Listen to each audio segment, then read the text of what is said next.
Hey everyone, Mary Pat here, and today I am going to be making a fun teacher project using the Sunshine Sorbet 6x6 paper pad by Some Odd Girl. And I'm going to be using that awesome wood grain coming up. So first I cut this silhouette cut file using Coordination's chocolate box.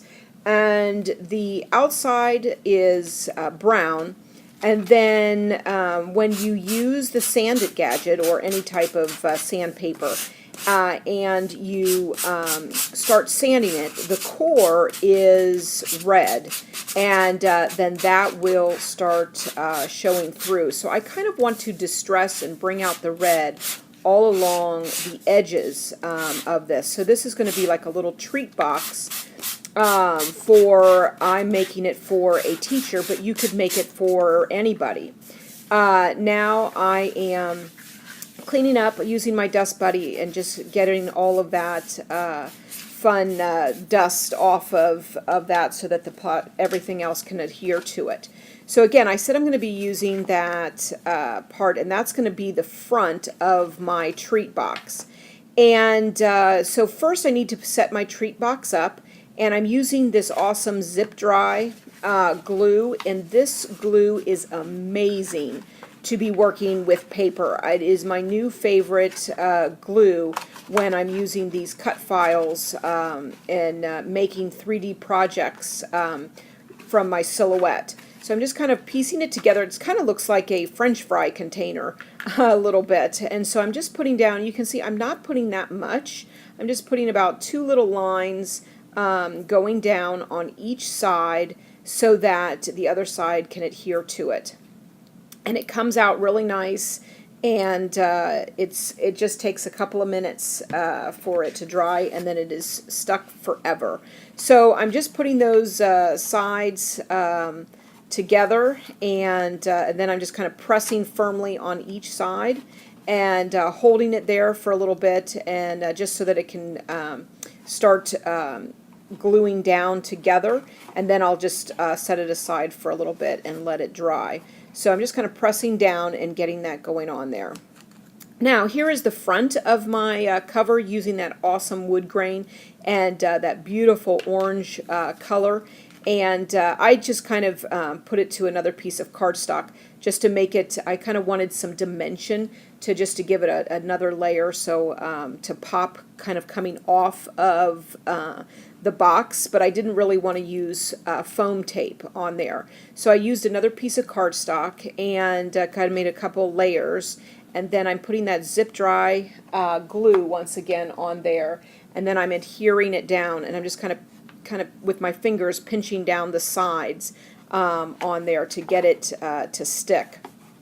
And then comes the sides. There's 2 strips, and again I'm using that the zip dry on there, just putting a little bit all around the edges, and then putting them one on each side for that. Now I want to put that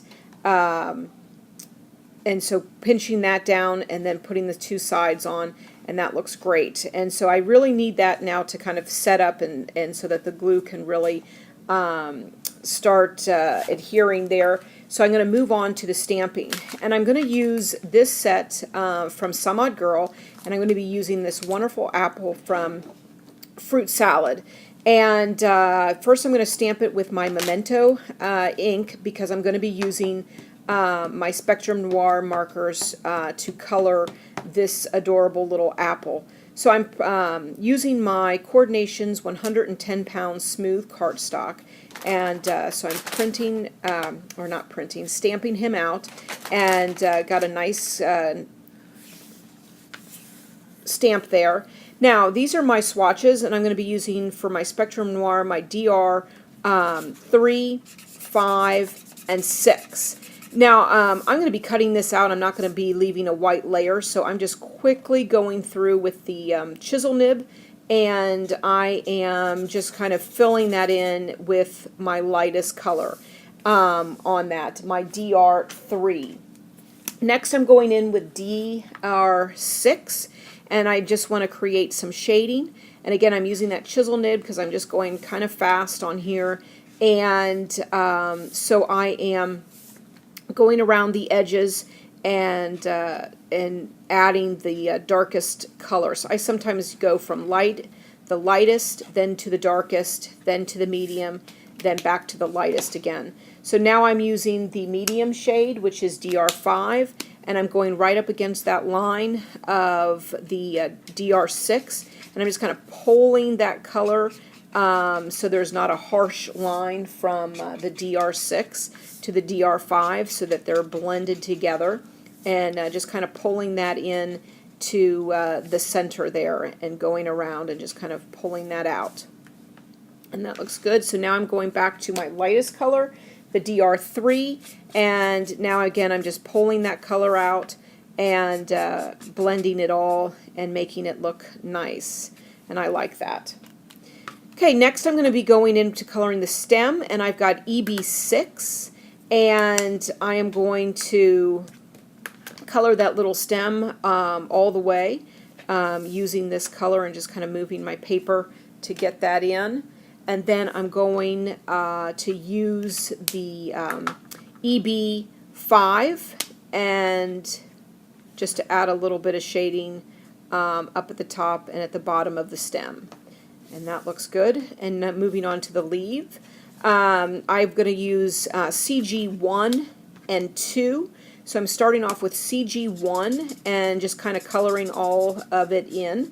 And then I'm going to just get a nice layer down there. And then I'm going to move to my second color, which is the number 2. And I'm just kind of going, following the line of the leaf that's already there and just kind of filling in a little bit of shading there. And once that's in, I'm going to go back to my lightest color, my 1, and I'm just kind of blending that out. Now, I liked that, but I wanted to add a little bit more dimension into the leaf, so I'm going with my dark green DG, and this is the number 3. And I'm just adding a little bit, going around the leaf of again, following the line of the leaf, and just going around there. Now I'm going back with my medium shade, my CG2, and just kind of moving in small circles, blending all of that together. And that looks good. I cut them out, and I always like to add a little bit with my gel pen. I'm just going to add some little marks on his cheeks and have that. He looks adorable. And then I'm going to attach him with some foam dots, and I'm going to put him down at the bottom because then I want to add a cute little tag on there. So that looks good, and now I want to do some stamping on the little tag. And when I'm stamping, I sometimes, so it doesn't move around, I just put a little bit of washi tape and kind of just adhere that down so that I know that it's not going to be moving around. And so I've got this teacher set, and oh my golly, this is one of my faves. And I love that thanks, and then I'm going to use that A+. On there. So I'm going to start off with my A+, and I'm using my Jenny Bolin ink and putting that down there, and that looks great. And next I want to add the thanks, and so I've got that. And then finally I kind of just went ahead and added some yummy twine and then added my tag, and there I have an adorable treat box that you can give to your teacher. So when you're thinking about paper crafting, make sure to pick up the Some Odd Girl new paper, because there are so many things that you can make with it. Thanks so much for joining me. Have a great day. Bye.